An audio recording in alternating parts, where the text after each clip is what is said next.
সংযুক্ত আরব আমিরাত রাজধানী আবুধাবির শিল্পনগরী মুসাফফা সানাইয়া ২৩ নম্বর বিএনপির সমর্থিতদের উদ্যোগে ত্রয়োদশ জাতীয় সংসদ নির্বাচনে বিএনপির নিরঙ্কুশ বিজয় উপলক্ষে গরু কেটে মেজবান ও দোয়া মাহফিল আয়োজন করা হয়।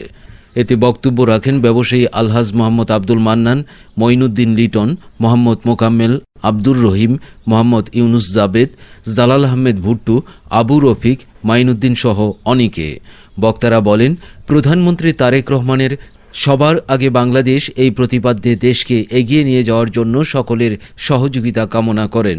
ব্যবসায়ীরা বলেন, দীর্ঘদিন পরে প্রথমবারের মতো প্রবাসীরা ভোটাধিকার প্রয়োগ করেছেন। প্রবাসীদের এয়ারপোর্টে হয়রানি, দেশে গেলে প্রবাসীদের নিরাপত্তা নিশ্চিত করা, চাঁদাবাজি বন্ধ করা সহ প্রবাসী সন্তানদের উন্নত মানের শিক্ষা প্রতিষ্ঠানে ভর্তি করানো সহ সরকারের প্রতি আহ্বান জানান। এবার ত্রয়োদশ জাতীয় সংসদ নির্বাচনে সুন্দরভাবে নির্বাচন পরিচালনা করায় সরকার ও প্রশাসনের প্রতি কৃতজ্ঞতা প্রকাশ করেন।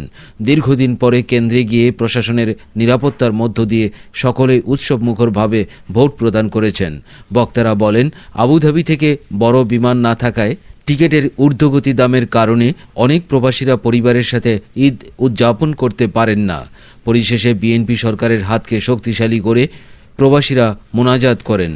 মোহাম্মদ শাহজাহান খান, আরব আমিরাত থেকে। আজকে আমরা এখানে দুইটা বিজয়ের উৎসব। সর্বপ্রথম আমরা দীর্ঘ 17 বছর পর ভোটাধিকার ফিরিয়ে পেয়েছি। আমাদের প্রবাসী বাংলাদেশি সবার মূল্যবান ভোট দিয়ে আগামী দিনের রাষ্ট্র পরিচালক জনাব তারেক রহমান সাহেবের বিজয়। আমি আমাদের নবাগত নতুন সরকার জাতীয়তাবাদী দলের জনাব তারেক রহমানের সাথে আমাদের বিশেষ অনুরোধ যে আমরা জটিলতার কারণে প্রবাসে আমাদের ব্যবসা করতে খুবই সমস্যা হইতেছে। তো ওনার কাছে আমাদের বিশেষ করে আবেদন, উনি আমাদের জন্য এই জটিলতাটা যেন সব কিছু একটা করে আমাদেরকে যেন সমাধান করতে পারি, আমরা যেন ব্যবসা পরিপূর্ণভাবে করতে পারি, আমাদের জন্য একটু ভালো নজরে বা সুনজরে দেখার জন্য। আমাদের মেন দাবি, আমাদের দেশ নায়ক তারেক রহমানের দৃষ্টি আকর্ষণ করতেছি। আমাদের প্রবাসীর সমস্যা, আমাদের বিশাল জটিলতা আজকে 2012 সাল থেকে এই পর্যন্ত বন্ধ আছে। তো ব্যবসা বাণিজ্যের খুব পরিস্থিতি খারাপের জন্য, এর জন্য আমরা বিশেষ করে আমাদের দেশ নায়ক তারেক রহমানের দৃষ্টি আকর্ষণ করতেছি।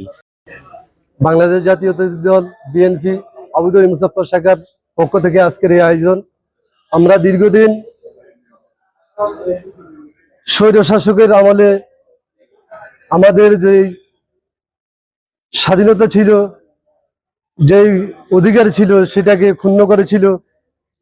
আমরা আজকে নতুন একটি দল বিএনপি, সেই দলের মহান নায়ক তারেক রহমানের নেতৃত্বে বাংলাদেশের আগামী পথ সুন্দর ও ভবিষ্যৎ যেভাবে সুন্দরভাবে পরিচালনা করতে পারে আমরা কামনা করি। কেটিভি বাংলা, বিশ্বের চোখে বাংলাদেশ।